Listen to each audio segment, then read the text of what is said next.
और ये धर्मेंद्र प्रधान का इस्तीफा प्रधानमंत्री को क्यों भेजा, सीधा राष्ट्रपति को भेजते। और इस्तीफा क्या है, प्रधानमंत्री को बर्खास्त करना चाहिए धर्मेंद्र प्रधान को, तब एक मैसेज जाता। अब धर्मेंद्र प्रधान क्योंकि इनका नजदीकी व्यक्ति है तो वो से सरकार के राज जानते होंगे कि सरकार को भी जोर आता है हटाने में।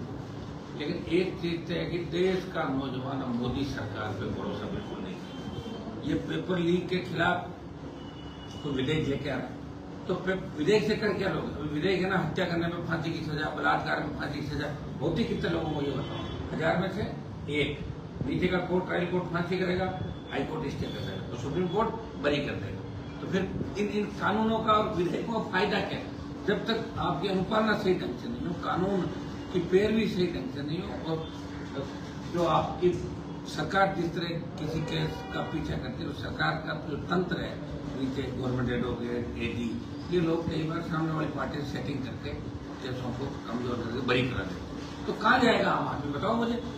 सिर्फ आंदोलन को खत्म कराने के लिए बच्चों में मैसेज करके हम कड़ा कानून लेकर आए। कानून पहले वाला ही कड़ा ही है, कानून पहले वाले 5 साल की सजा होगी। अब करें कानून लेके आ रहा हो 10 करोड़ का जुर्माना होगा। भैया 10 करोड़ का जुर्माना होगा, जो पेपर लीक कराएगा वो 1000 करोड़ कमाएगा, वो 10 करोड़ दे देगा, उसके क्या है। तो ये कोई नया कानून लाकर देश की जनता को फिर बरकाने का प्रयास मोदी सरकार कर रही है। हम चाहते थे इस परीक्षा प्रणाली में सुधार किया तो इस पर चर्चा हो, और प्रधान का इस्तीफा पहले हो। इस्तीफा प्रधानमंत्री को भेजा है और इस्तीफा स्वीकार हो या नहीं हो, लेकिन धर्मेंद्र प्रधान अब देश के नौजवानों की नजरों से गिर चुके हैं बुरी तरीके से। हर छात्र, स्टूडेंट, बड़े सब प्रधान के नाम से, उनकी कॉर्पोरेशन उनसे नफरत करने लगे हैं। यही वो व्यक्ति है जो पेपर लीक कर रहा है। मेरा इसके अंदर एक है कि पेपर लीक की घटनाएं दोबारा नहीं हो। और मेरी कांग्रेस सरकार से भी मांग है कि आपके जमाने में जो पेपर माफिया थे, उन पेपर माफिया को भी, जो वर्तमान के उस समय के मिनिस्टर कौन थे, रीट में कौन था, अन्य जगह कौन था, कहाँ आपने छापे मारे, तो वो अच्छे पदों पर उनको भी हटाओ। केरल के अंदर भी हटाओ, कांग्रेस सरकार है। कर्नाटक में हटाओ। अभी आपने एक जगह हिमाचल में पेपर लीक हुआ, क्या कांग्रेस की सरकार?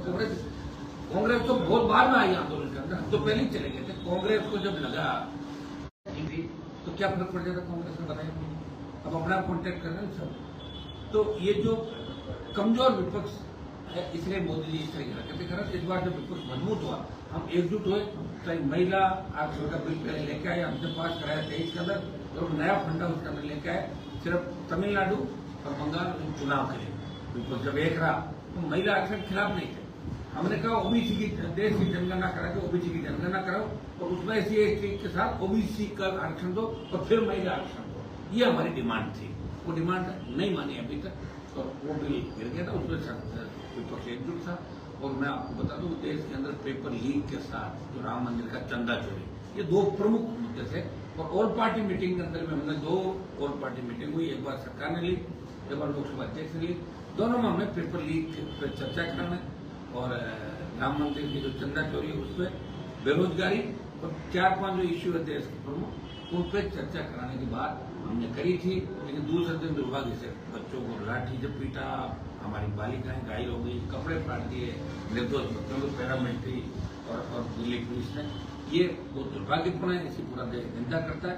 और जब मोदी अमित शाह को ये लगा कि गलत हो गया हमसे, तो बीजेपी के नेताओं के बच्चों ने भी कहा वहां प्रोटेस्ट में जाके कि पापा आपको शर्म आनी चाहिए, हम ये देश नहीं रहेगा तो हम कहाँ रहेंगे।